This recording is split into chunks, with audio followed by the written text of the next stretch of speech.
Well,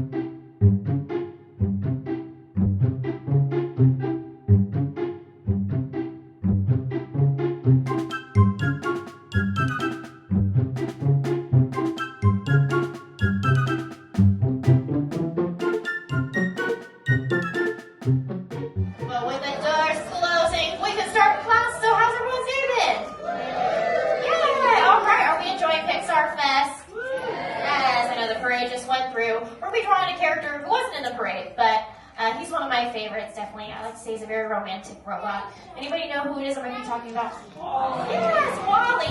Before we get started on Wally, we're going to go over a few more things. As you headed on and you passed by Andrew up there. Everyone say hi, Andrew.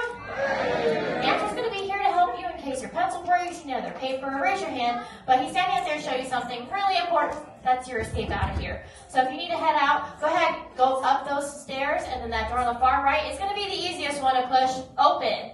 Now, last but not least, I always like to know if we have anybody here for their very first time members.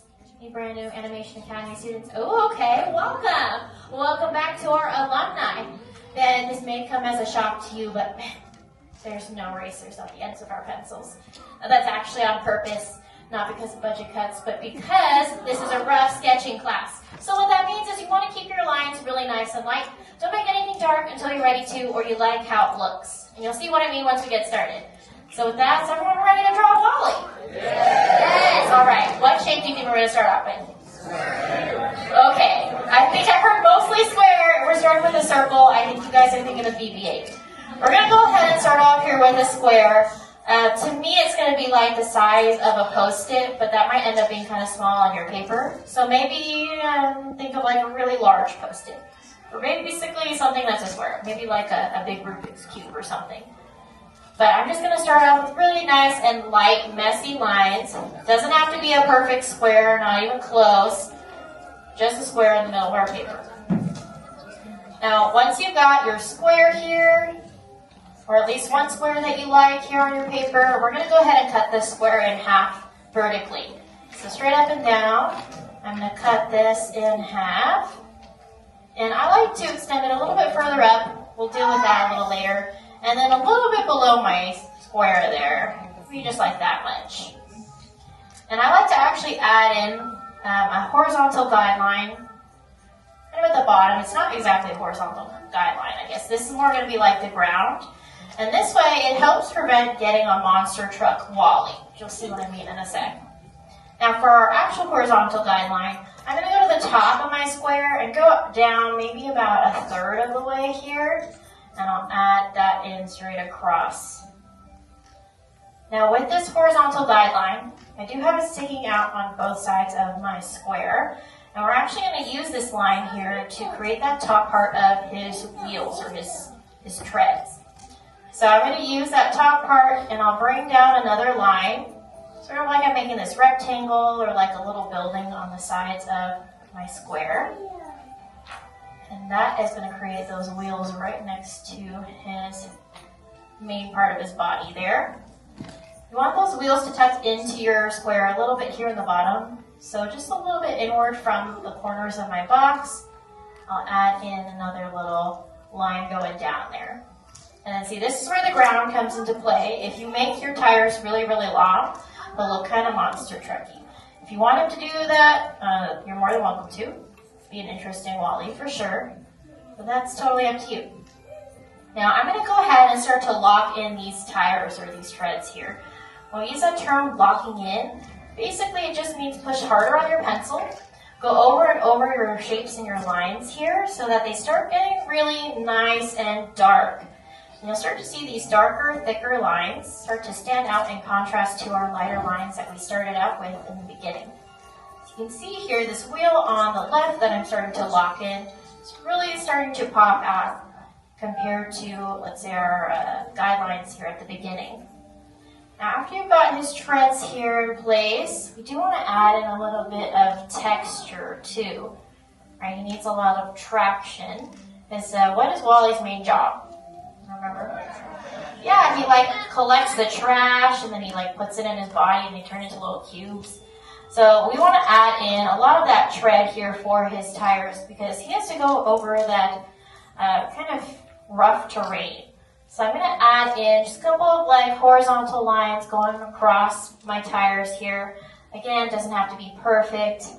I like to say that Wally is kind of like, he's a little bit worn.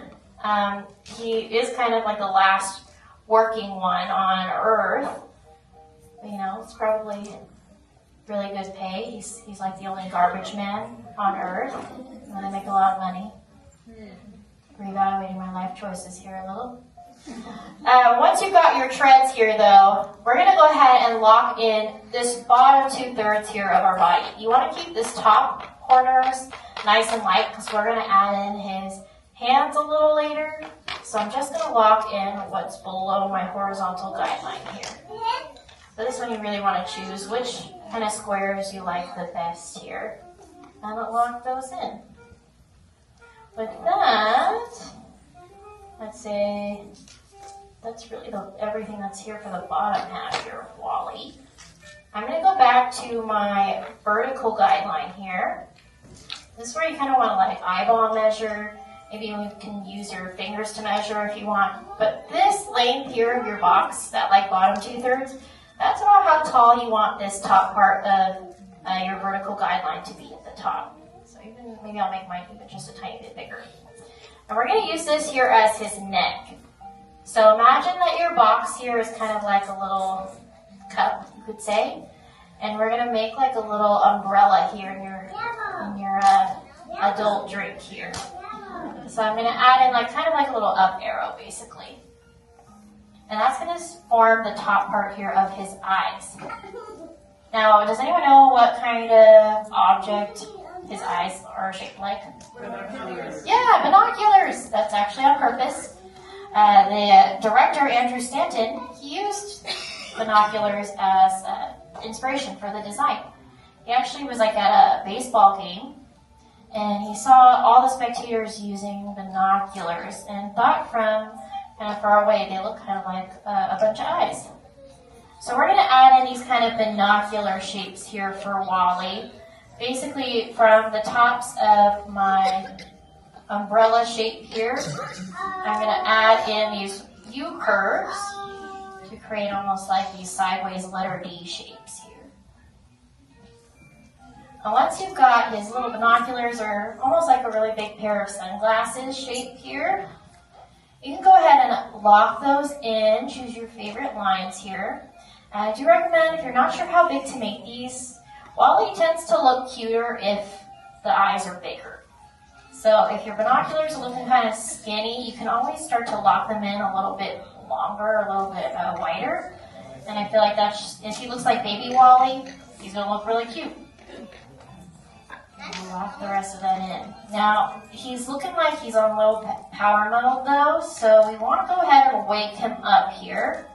I'm going to add in some pupils for him. You could give him heart pupils if you want. You want to give him like stars. But I'm going to add in just his regular classic pupils. So I'll add in these circles here in the inner corner of my eye there. I like to add in an extra little circle here on the inside. It's called a highlight. And that way it kind of shows that there's a little bit of reflection in his eye here. Should definitely be fitting since he's kind of got like those lenses in his eyes. And I'll do that same thing here on the other side. When you shade in his pupils, whatever kind of shape you give him, make sure that they're really nice and dark and stand out, because that should be the darkest part of your sketch. You really want that to stand out. And especially for our characters who don't speak much, it helps really convey their emotion. It helps us like follow how they're feeling. Now with Wally, he doesn't really have a super large vocabulary. I'd say mostly consists of just Eva and his own name. But he actually has a voice actor. Any like Super Wally fans out there know who his voice actor is? Oh, I feel like is that like the name of a music person? It might be, but it's actually somebody from Star Wars. His name is Ben Burt. He did a lot of, the droids, the robots, that kind of sounds for Star Wars. And he was actually supposed to be retired at the time of Wally. He said, I don't really want to do this anymore. And Pixar convinced him to join this project here for WALL-E. And then he actually did more sounds than he ever did for Star Wars in WALL-E. Now, between WALL-E's eyes here, I added in a little line, like I'm connecting the sunglasses. And then we're going to add in a little tower here for his neck. I'm going to keep this kind of nice and light. So right at the bottom of our tower, there's a little part that connects his neck here to the rest of his body. So it's kind of like a little staple shape here. So I'll lock in my staple, and then I'll lock in the rest of the neck here, coming from above my staple. You can add in these two little lines, like a little equal sign here, to show it's got a little bit more texture on his neck there. And then we want to go ahead and add in, of course, his hands. So for his hands here, I'm going to use the corners of the top part of my box here. And his hands just kind of fold over the corners there. So I'm going to start off with little diagonal lines right outside of my box. And basically for his hands, they're kind of just like rectangle shapes. So I'm going to add in a little rectangle, or I guess maybe a square shape here. And I'll do that same thing here on the other side. Now, besides WALL-E not really speaking much, the entire movie actually doesn't have a ton of dialogue. If you think about the movie, it's like all about WALL-E and Eve for a little bit, which they don't say much. And then when they go to the Axiom, that's kind of where a lot of the dialogue comes from. I think the movie has 80% without dialogue, actually. So it's a lot of almost like silent movie or silent film like actions in the movie. And Andrew Stanton, the director, he actually really had to study a lot of silent films for inspiration. So he looked at like people like Buster Keaton, Charlie Chaplin, and he actually sacrificed, I think, like 18 months of his lunches or something just watching all of those films to really get a good grasp at how to be a good storyteller without any dialogue. Now on the insides here of my hand, I added in another little staple shape at the top, and then I'm going to cut it in half just to show, that his fingers can kind of separate there. And then you can go ahead and lock in the rest of your body around these hands. So I'm just picking my favorite lines here from my very first box, and I'm going to connect those all. And this top part here, a little bit above my horizontal guideline actually, I'm going to add in another line, and I'll lock this part in. Because on WALL-E's body, he has kind of that separate color here at the top and at the bottom. So I'm going to lock in this little line here above. And of course he has all these little gears and contraptions and meters and stuff. So on this right side here, I'm going to add in another little box. And this actually shows WALL-E's power, which, does anyone know what he's powered by? Yeah, solar powered. Of course, it's got to be very eco-friendly. So on this box here, I'm going to add in a little meter here on the side. So I'll add in one more little line going down. And just a couple of horizontal lines for his meter. That's like how much energy level he has left. And then on the left, you can add in a little sun here to show solar power. On the right, or on the left side, I'm going to add in just a couple of extra little like meters and vents. I have like a little rectangle here on the side, and add in a couple more horizontal lines here. Maybe one more little like vent here underneath it. And then my favorite part of WALL-E here is this little detail here for his name. His name's going to be in this bottom right corner. And WALL-E is actually an acronym. Anyone know what WALL-E stands for? Waste? Yeah, it starts with waste. Allocation, Plan. Ooh, really close. He picks up loads. I know, that was like kind of a stretch.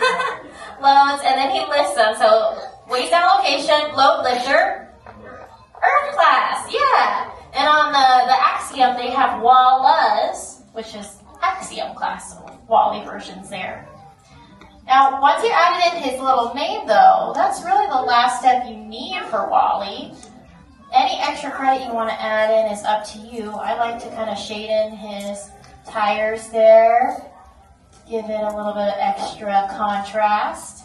And does anyone remember Wally's friend on Earth? Not Eve, but yeah, he's got his little cockroach. So I like to add in his little buddy there too, so he's not lonely. And anyone know he actually has a name? His name is Hal. Yeah, his name is Hal. Yeah, it's after Hal Roach, the silent film director, and also Hal from Space Odyssey. The last, though, and most important step here, once you're done adding in all your extra credit, is, of course, your signature. So find a nice spot somewhere, sign your name nice and proud. So you just made your own sketch here of one of the cutest little robots in space there, Wally. All right, in the end, did we have fun? Yes, that's the most important thing about drawing, just having fun. Well, I'd like to see all your Wallies, so let's have a little robot show. On the count of 3, let's flip our boards around. Ready? 1, 2, 3, Wally!